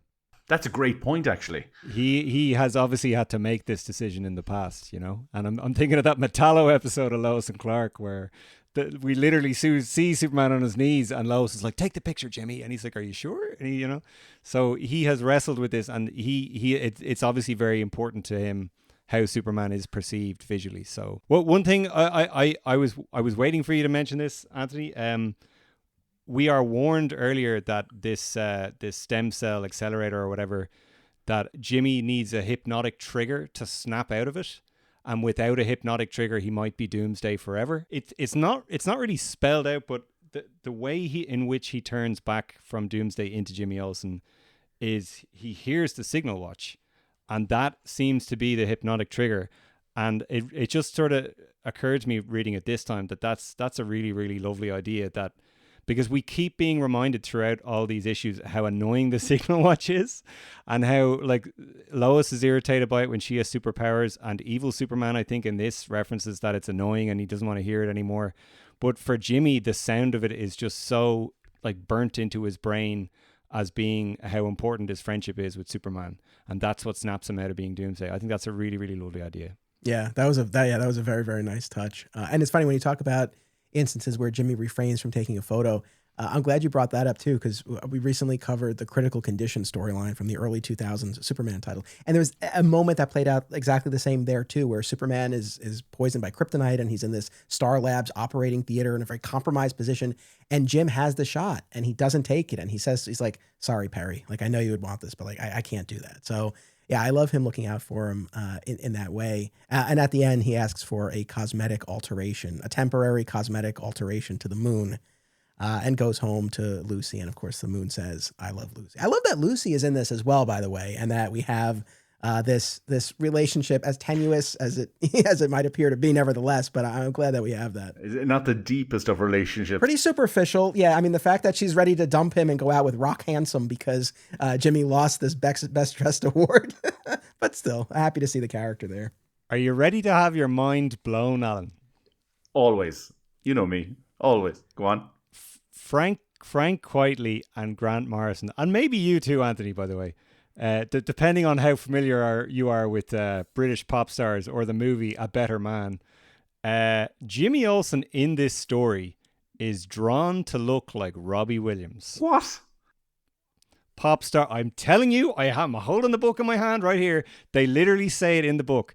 Grant Morrison and Frank Quitely worked with Robbie Williams on an album he released in the 2000s. They designed the cover artwork for it and all this stuff. First we need to clarify if Anthony knows who Robbie Williams is. Generally, yes. Yeah. I don't think he's big in the States. I'm looking at it. According to the box office results of Better Man, he is not that big in the States. But yeah, you can't really tell. I don't see it, man. I don't see it either, man. But I'm telling you, they fucking write it. They wrote it down in this book that's they and Robbie Williams asked them to put him in the book, and they based Jimmy Olsen off him. So there you go. Robbie Williams should get his money back. Yeah, because I think he almost looks more like he's kind of punky looking. I think kind of like a punk rocker from the 70s from the UK, something like that, like a Sid Vicious type almost. He's nerdy, but he's a lot cooler than he's depicted in a lot of other books, to be honest. I dig him, but Robbie Williams, I didn't see that at all. Yeah, but now to be fair, like turning into Doomsday and then back into Jimmy Olsen feels like something you'd see in like the Rock DJ video Robbie Williams had. Or, I don't know. I really liked in the opening panels as well. We see Jimmy kind of like in women's clothes, like in a bra and like a skirt and stuff. Very, very Grant Morrison. For anyone who doesn't know, like Grant Morrison has done a lot of that, and I think at one stage they referred to having like a transvestite name, and they like live their life as this character that they created and stuff. So fun little kind of allusion into Grant Morrison's lifestyle there that I thought was fun. But yeah, no, this is just across the board. This is a great issue. And sorry, I meant to say this as well, that I Love Lucy on the Moon, very evocative of like all the times in the Silver Age when Superman would write a crazy message on the moon with his heat vision. Yeah, very much so. And I think it's a great example. Jimmy transforming into Doomsday. Doomsday, obviously a modern creation, but pre-crisis Jimmy Olsen was constantly turning into all sorts of creatures. So I think a nice blend. And Rob, with the dressing as a woman, I don't have the reference off the top of my head, but I think that was a pre-crisis story where like Jimmy more than likely, yeah. Yeah. So, so another callback, but yeah, it is a fun one. Yeah, no, it is. It's a lot of fun, and like I said, we'll probably talk about when we're finished our second episode and we have all 12 issues covered. We'll probably talk briefly about the film, but this is one of the issues that's omitted from the animated movie, and it's the worst for it. And look, I can understand why cuts were made and stuff. I'd have more of an issue with the issue 6 being left out, but we'll talk about that when I get to issue 6. Rob, we'll move on to the Gospel According to Lex Luthor, episode 5. Now, this is one of the heavy hitters of the book. In my opinion, the top tier issue of the entire book. I think this is absolutely superb. Yeah, and speaking of heavy hitters, if at any point my audio goes a bit low, it's because I'm lugging around this absolute tome of a book because my tablet has run out of battery. So I'm having to actually leaf through my Absolute Edition now in order to cover this. So apologies in advance. Yeah, this you're not too dissimilar from Superman using his heat vision to write in his giant stone diary. So the issue opens on the trial of Lex Luthor. We see the judge talk about like great criminals throughout history: Attila the Hun, Genghis Khan, Al Capone, which I loved, Adolf Hitler, and of course Lex Luthor. And you know he talks about how you freely admit that these vile and appalling criminals are the men you revere above all as heroes. And he talks about his insane schemes and does he plead guilty or why did he do it, all this kind of stuff. And Lex is like, well, Superman made me do it. He should be on trial here. And we see, as we saw in so many stories across the Silver and Bronze Age, Lex Luthor is sentenced to death in the electric chair. And then we cut away to a helicopter that's carrying Clark Kent to Stryker's Island, where he's going to Stryker's Island, where he's going to be interviewing. Yeah, not Stryker's Island, where he's going to be interviewing Lex. And that basically sets up the issue that it's going to be, for want of a better word, a kind of a bottle episode where it's Clark interviewing Lex, and we get to see the inside of Lex's cell, where he's working on this thing called the Bibliobot Mark II, where it's this kind of roving drone robot that goes around reciting great works of literature. And we see another great moment of clumsy but kind of heroic Clark, where he sees that there's a bit of a loose cable with sparks coming out of it, and he trips over the cable and pulls it out of the wall and like kind of shorts it out. And Lex and the guard realize that, Jesus, might have saved Lex from electrocution there, What did you, just before we go on, what do you guys think, because it's come up on your show as well, Anthony, what do you guys think of prison Lex? Like Lex Luthor in prison as a concept? I think it works here. I mean, it definitely works here, especially when you get into the actual interview and Lex's physical fitness regimen that he's performing while he's making all of these points to Clark. So yeah, I don't know. I mean, it's I mean, that's an interesting thing, because even in instances where he has been in and out of prison, probably more so in pre-crisis, but to actually spend the time with him in prison. I mean, I really like that. I thought it was an effective setting for this. The reason I ask is I always remember it was either John Byrne or Marv Wolfman, or both of them, saying that like one of the things that infuriated them the most about Lex Luthor throughout history was that like all the stories had to start with him in prison, and then they had to show him breaking out of prison, and then all he'd do is like make a robot that would rob a bank or something like that. And I think Marv Wolfman may have even said it on our show, Alan, and This literally flies in the face of that. Like, it's literally a story where that happens, and it's somehow one of the best Lex Luthor stories ever. When you kind of look back at the Silver and the Bronze Age, that is a huge part of Lex Luthor's whole shtick, is that he's always in prison, and he always has to break out of prison, and he's always wearing prison overalls for like most of the story and stuff like that.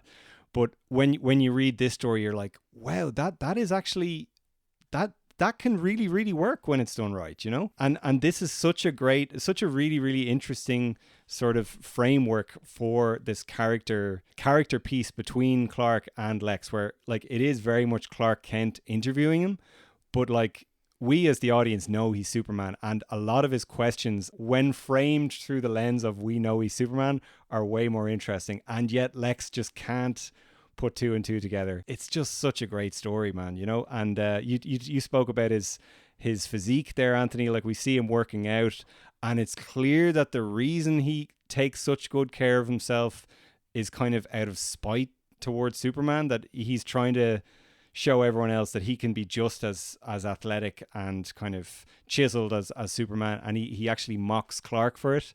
You know, he says, you know, but behind that flabby, he refers to Clark as being flabby, and that, you know, if he lifted a couple of weights, he could be just like Superman, and Lois might even notice him and all this kind of stuff. He kind of gets to the core of the fact that he hates Superman so much is that he's sort of taken the attention away from him. And then we see them move into the main sort of area of the prison, where we see the kind of hold Lex has on all the other prisoners. And Lex says, you know, they can feel the coming change, the wings of a new human renaissance. And then, it gets really, really interesting. Parasite shows up. And it's clear that Clark wasn't expecting this, because I guess in this story, the implication is made that even at a distance, Parasite is able to sort of absorb some of the incredible energy that Superman is emanating. And he's able to feed on it, even when he's not in direct physical contact with him. But like, as soon as Parasite senses Superman, he starts, like, his mass starts building, and he breaks free. And the guards start shooting tear gas into the prison.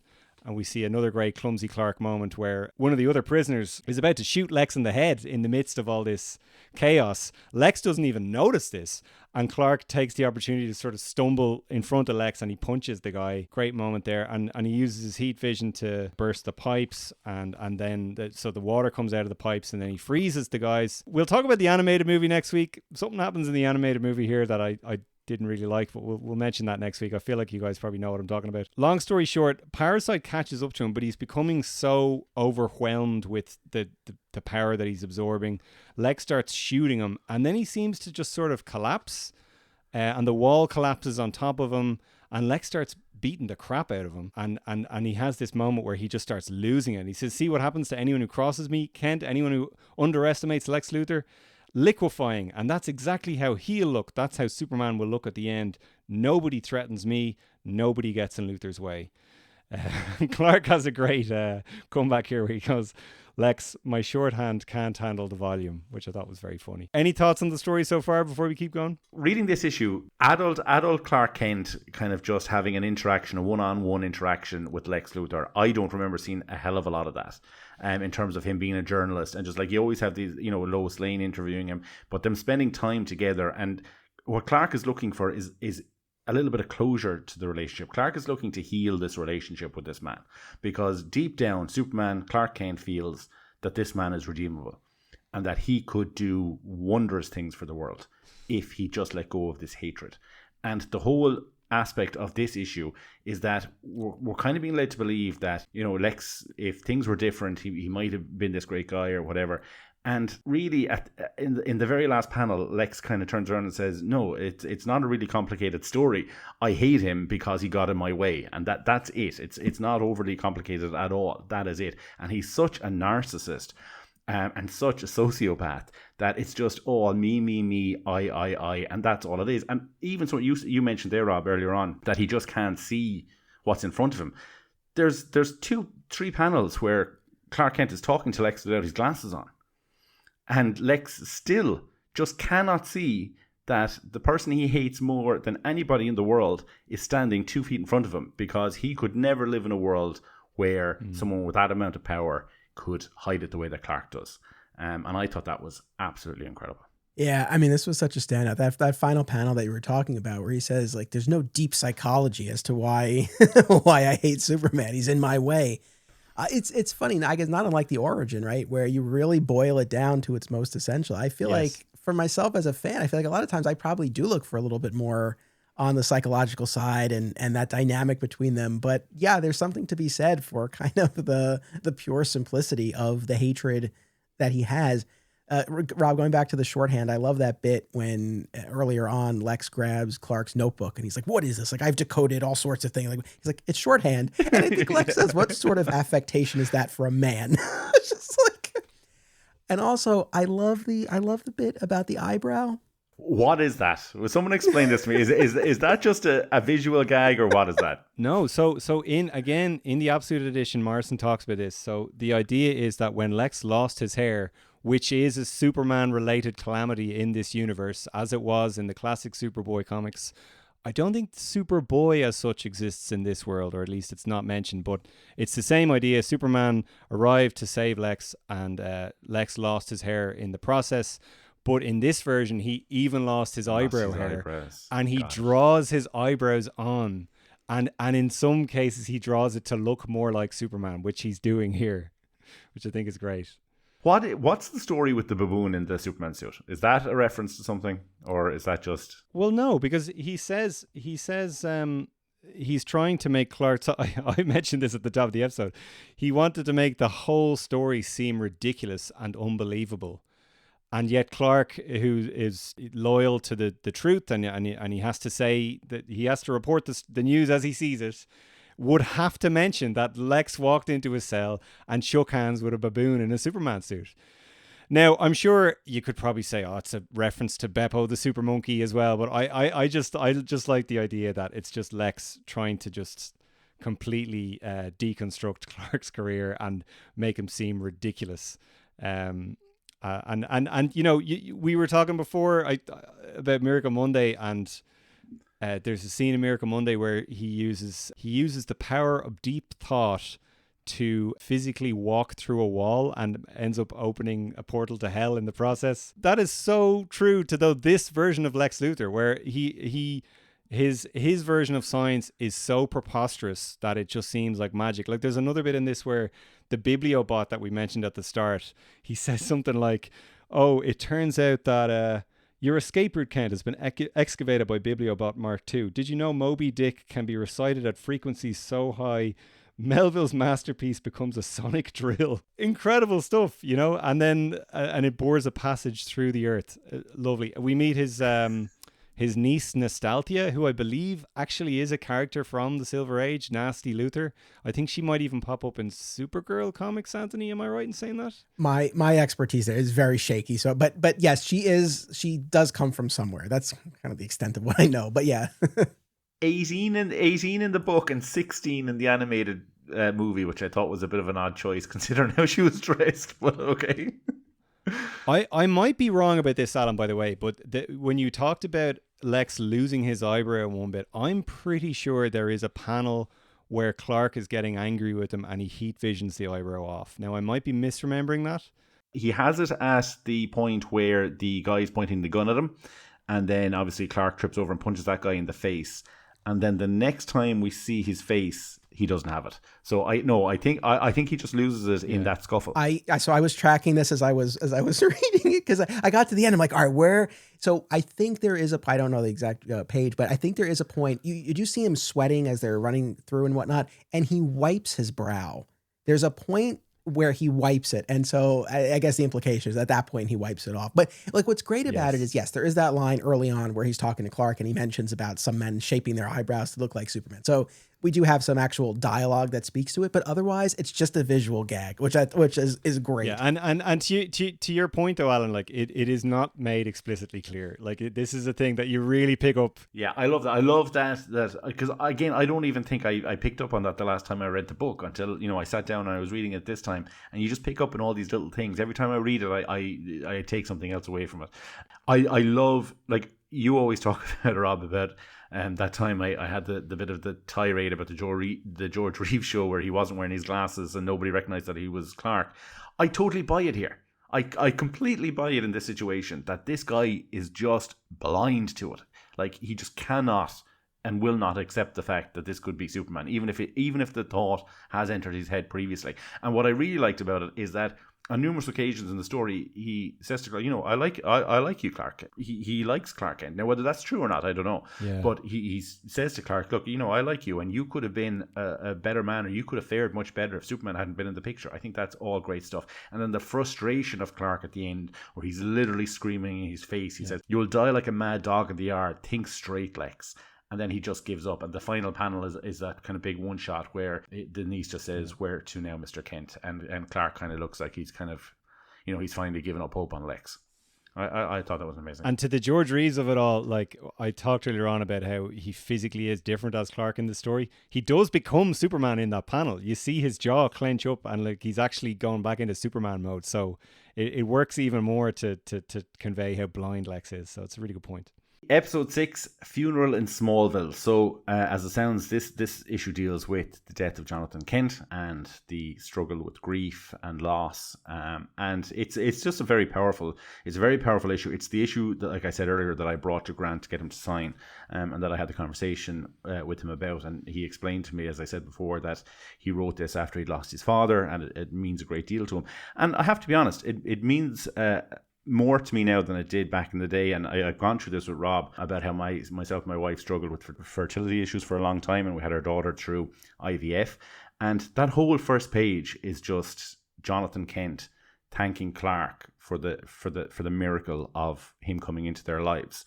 And he says, your mom and me, we'd been married, it must have been 10 years by then, and Lord knows, one thing after another, we both bitterly regretted that we couldn't have a child. You know me, Clark, I've never been much of a one for sitting in church, but what else could I do? I came right out here and I prayed. I figured nothing would happen, but I had to try. Then one night, not long after, you came. I had a very similar experience in my life. I'm not a religious person in any way, shape or form. And there's a bit of a mountain here in Ireland called Croagh Patrick. And myself and my wife were going through all that stuff at the time. And we climbed that mountain with her parents one day. And at the very top, there's nothing at the top. It takes a few hours to climb. There's nothing at the top except a small church. And when we're up there, I said, you know what? I'm not going to climb this again for years. I went into the church. I lit a little candle and I said a little prayer, which is something I never do. And the prayer was that we would end up getting pregnant, and 6 months later we did. And I never connected with Jonathan Kent as much as I did in that one panel, and it just absolutely floored me. But it's basically a story about Clark. He is Superman. He goes back to Smallville. It's the early days of him being Superman. He meets up with Lana and Pete Ross. He's visited by, the Kent farm really is visited by these three strangers.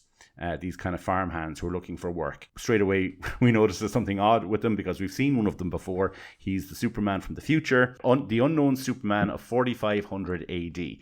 So these three guys, one of them is kind of a Mr. Spidlick. Kind of a character. He is the Superman of the fifth dimension, it turns out to be. And then there's Cal Kent, Superman of 82,250 AD. But they're wearing plain clothes and they come basically looking for work on the Kent farm. While they're there, Clark meets up with Pete Ross and Lana, and Smallville is attacked by the Chronivore. It looks like some kind of a mass of chicken legs and arms and eyeballs and all sorts of stuff, but I'd never seen it before. But the Chronivore basically travels through time and eats time, really. Eats your life. Eats time. Takes time off you. And we see a guy while Clark and Lana and Pete are in the diner. This other patron leaves, and then he's attacked by the Chronivore outside, and one of the future Supermen says, he's eaten his entire life in time. So they turn into the Supermen that they are. They're from the Superman squad from the future, and they take on the Chronivore. And Superman, who's there at the time, Clark changes to Superman, and he's there with Krypto, and he doesn't listen to them when they try to warn him, don't get involved in this fight. We'll deal with this. Do not get involved. And Clark doesn't listen. And there's this really there's this really poignant moment where Cal Kent explains, if you face the Chronivore, it will eat a precious 3 minutes of your life. And in those 3 minutes, Jonathan Kent suffered a fatal heart attack. But before Jonathan Kent, he's standing out in the field and he falls to his knees, and you can see that he's struggling. But just before that happens, they have this very quiet moment where the bandaged Superman of the future arrives beside Jonathan Kent. And they have this very earnest discussion. And Jonathan, we get the impression, it's not outrightly said, but we get the impression that Jonathan is aware that his life is coming to an end soon, that his time is up. He can kind of feel it in his bones. He says, you boys did a fine job, Jonathan says. And the bandaged Superman, I always say it's the work you put in that you get back. And Jonathan says, my wife wants us to pick up sticks, go back to Smallville. Minding the general store puts her right at the heart of businesses, she says. This is the end of the line for me and the farm. And then Jonathan says, he'll be okay, won't he, the boy? And bandaged Superman from the future goes, it all comes right in the end. And that's the next time we see Jonathan, he falls to his knees. And it's such a deep question, you know, why would he ask him that? And really that's, as a parent, and you know yourself, Anthony, that's the only question that really matters in our lives as parents is, you know, your kids turn out okay. Everything will be fine. They'll be safe and they'll be happy. And that's really every parent's only concern. What, do we turn out to be assholes or something? Sorry, Loved guys. it. Sorry about that. But, you know, next thing Superman realizes Jonathan's having a heart attack and he speeds towards him, but he's too late. And we get the funeral scene and we get him, you know, as Clark talking to Ma Kent and breaking down and just being, you know, absolutely devastated. He turns to Ma and he says, I didn't even get to say goodbye. Then we shoot to the scene where the Superman squad from the future are kind of looking from the top of the hill, watching all this going on down the Kent farm with Clark and Ma Kent. And the bandaged Superman takes his bandages off, and lo and behold, it's our Superman. It's our Clark. And he has come back from the future basically to say goodbye to his dad because he didn't listen in his younger years and he missed that opportunity because he lost those 3 minutes. And it's just a beautiful, I mean, for anybody who's lost anybody to have the opportunity to go back and just spend 5 more minutes with someone you care about. And it's just about life and mortality and grief and loss. And again, as a kid, as a teenager reading this, I just blew through it. Yeah, that was a nice little story. Didn't really get everything that was going on with the Superman from the future. So that was kind of confusing. But now, you know, with aging parents and grandparents, we're all in the same boat with people we know and love. And it's, it really hit home. And I find it super emotional to even talk about it. I'm trying not to well up here while I'm speaking about it, to be honest. And we do get this very small section at the end then where more Supermen from the future come back, and there's this golden Superman, and he presents Clark with this a flower, an indestructible flower from New Krypton. He says, for him, from all of us, in remembrance of all that we are and all that we will be. And that's where it ends. Now, I would love your theories about Gold Superman. Oh, they're not theories, baby. They're not theories. I'd love to know more about this Gold Superman. I my reading of it would be, I haven't read everything. My reading of it would be that it's the Superman from this story when he comes back from the sun, but explain it to me. Do you want to take this one, Anthony? No, I mean, I leave the honors to you, but just big picture, this speaks to Grant Morrison's 1 million story, which is well worth a read. I heard it's very daunting. I heard it's a complicated read. No, not really. No, I mean, when we're talking Morrison, it's relatively accessible, and there's a core 4-issue miniseries, and then it also tied into all of the DC books that were published that month in 1998. But you don't need to read everything. But it sort of begs the larger question. I don't even think it's so much of a question, to Rob's point, where I think it's beneficial to look at this work as part of Morrison's larger epic when it comes to Superman. And while All-Star and then the New 52 Action Comics run and DC 1 million, they're in technically different continuities. In my heart, I think it's very clear Morrison was writing the same Superman throughout. And so you see him in his early years in the New 52 storyline. We see the end, so to speak, here in All-Star, but then you do get this epilogue essentially in 1 million and this reunion with Lois and all of that. So that definitely, which is interesting, is it puts a very different spin then on what you get at the end of this story. But Rob, you want to take it from here?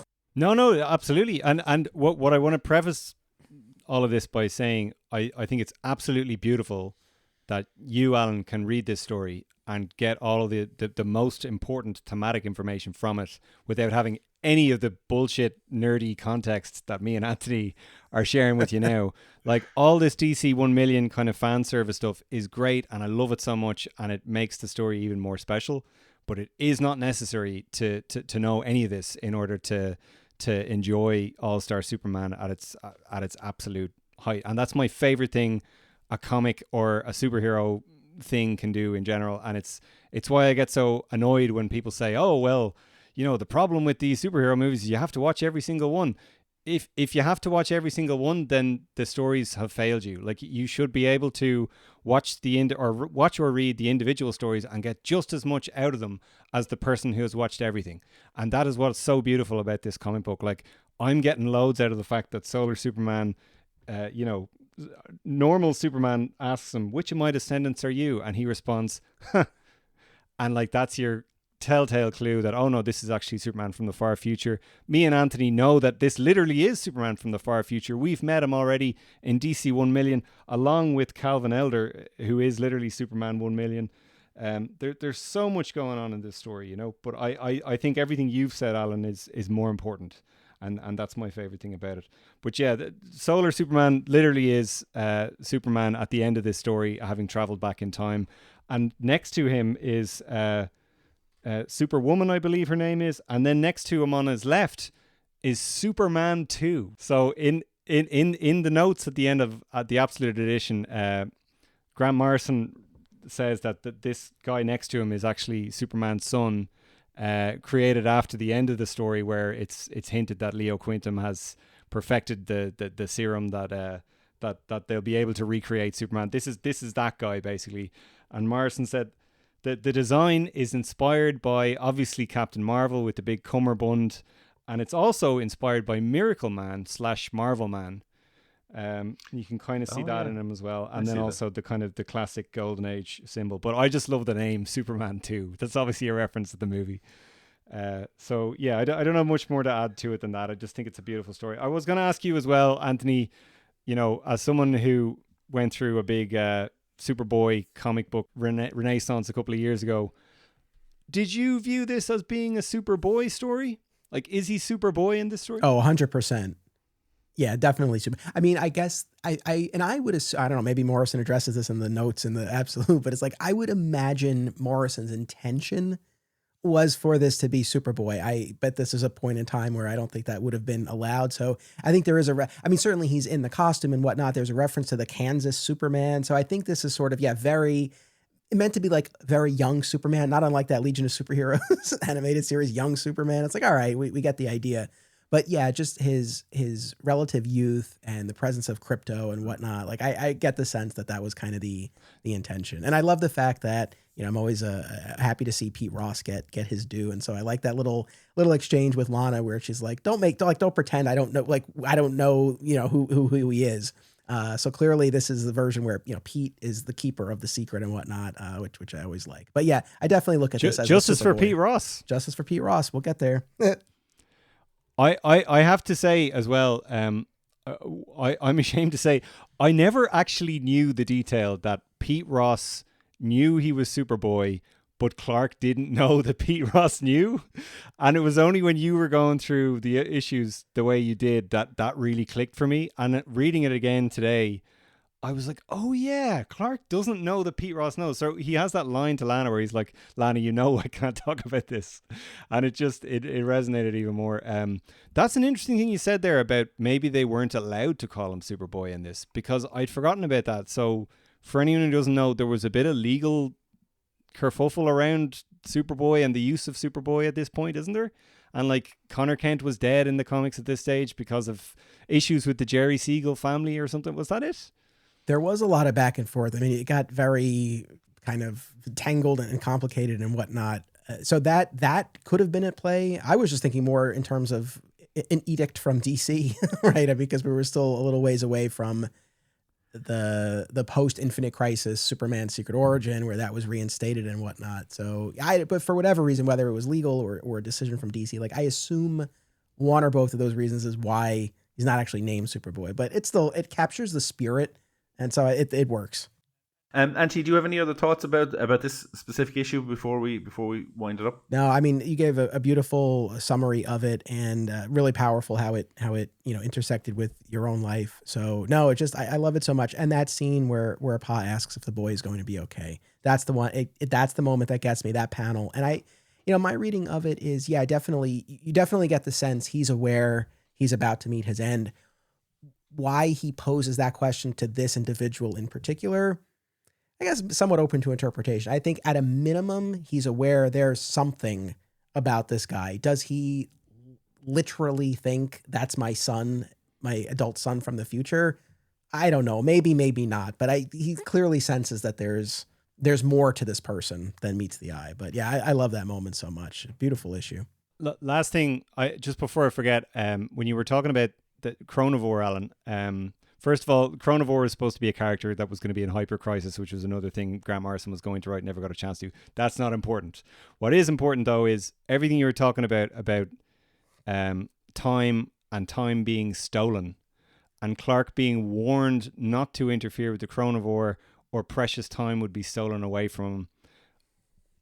I wouldn't even say it's heavy-handed, but I think it's very, very on the nose what Morrison is saying there about like just, you know, be present, appreciate the things around you, or that time will be stolen from you. And I think that's definitely true to what happens to him with Jonathan's death in this, and I think it's an important lesson for life. Well said. Before we finish up, is there any kind of outlying thoughts about the first 6 issues? Obviously, we're going to be covering issues 7 through 12 in the part 2 of this special that we're doing. But does anybody have anything to say overall about the first 6 issues of the series?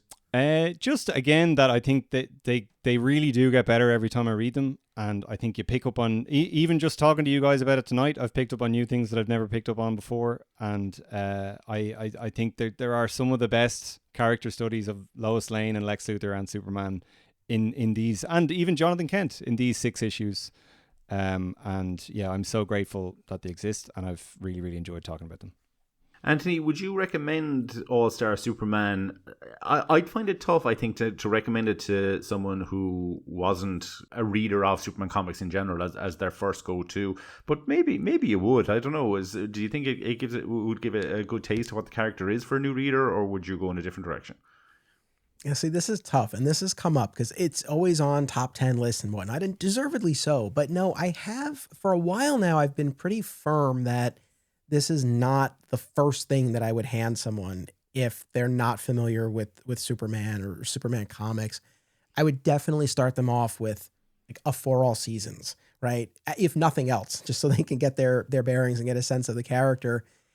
I mean, I guess to argue against myself, I think so much of what we're talking about in terms of the themes, they are resonant, and I could see a new reader connecting with that. And this is such a popular work. I'm sure many of the people who have come to it have done so without a vast background. But just speaking for myself, like I know how much more, and I had been reading Superman comics like 12 years at this point when this came out, and I get so much more out of it now because I have a better sense of what came before, all of the pre-crisis stories that Morrison is drawing from. So yeah, I mean, it's really not one that I would hand to someone cold. I really think kind of the greater sense you have of the larger Superman history and mythology, the more you get out of this. But it's still a strong story, and I think the themes resonate. So, you know, people's mileage will vary. But no, it really would not be the first thing I give someone. Yeah, no, I totally agree. Will you come back and join us for 7 through 12? I can't wait. Even though you saddled me with the 2 Bizarro issues. And in part 2, we'll talk a little bit about the movie, and we'll talk more about the legacy of the book overall. I think a little bit to that. Anthony, before you go, Digging for Kryptonite, tell us what you have coming up. Talk to us about your other shows. What's going on with you? Yeah, so Digging for Kryptonite available on all major podcast platforms. We release new episodes every Tuesday, and just like you guys, cover Superman across time and media. And I don't know exactly when this is going to drop, but on our side, late May, we'll see the release of our 200th episode, which I'm very excited about. And yeah, and we have some cool interviews coming up, which I'm excited for people to hear. And I don't typically delve into that, I think, as frequently as you guys do, but it's always fun to have the opportunity to speak to someone. So that's fun. And then, yeah, over on the other show, another exciting episode in the Adventures of Superman. In mid-May, we'll be launching our coverage of the color era of the show. Not the strongest portion of the overall series, but it's part of it. And we'll be going through each episode and talking about it. And so, yeah, that show too available wherever you get podcasts. So, yeah, I hope people will check it out. And really, thank you guys so much for having me. This is fun, and I'm excited for part 2.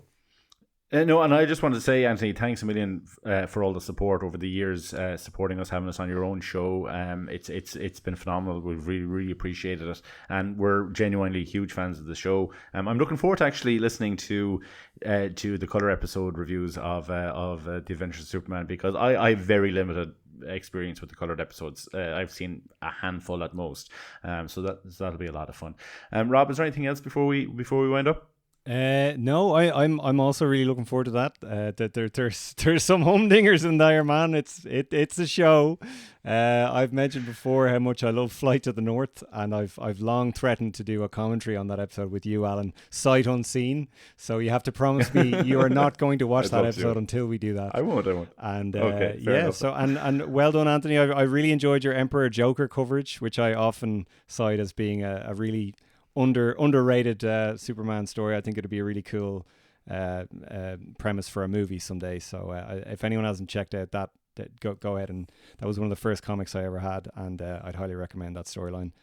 But yeah, I'm looking forward to the next episode, and without spoiling too much, I'm not crazy about that animated movie, guys. I'm not gonna lie, but we'll get to it next time. Everybody, you know where to find us. We're at All Star Superfan on Facebook and Instagram, at All Star Superpod on Twitter, and emails and voice notes to at allstarsuperpod@gmail.com, and we will include them in the next Metropolis mailbag. And please don't forget to leave us a review wherever you listen to podcasts, especially on Apple Podcasts. It's very helpful. So thank you very much. Everybody, please stay tuned to part 2, which will be coming shortly after this one. Anthony's going to be back, and we'll talk about issues 7 through 12 of All Star Superman. Until then, stay safe, stay super, and take care. Bye-bye.